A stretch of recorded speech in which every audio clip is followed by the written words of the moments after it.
Bilirsiniz, mən demirəm, musiqişünaslar çox böyük işlər görübdür Azərbaycan musiqi tarixində. Yəni, biz də daima bəhrələnirik. Azərbaycan ladları kitabı Üzeyir Hacıbəyevin yenidən nəşri olundu. Bax, biz o kitablardan da dərs əsasında çox bəhrələnirik. Azərbaycan ladlarının ümumi bütün o nəzəriyyəsini uşaqlara keçirik.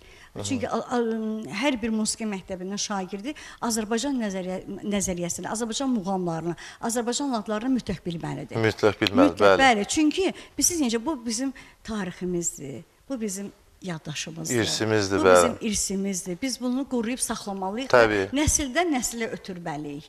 Nə xoş bizə. Demək ki, Yegan xanım çox gözəl buyurur.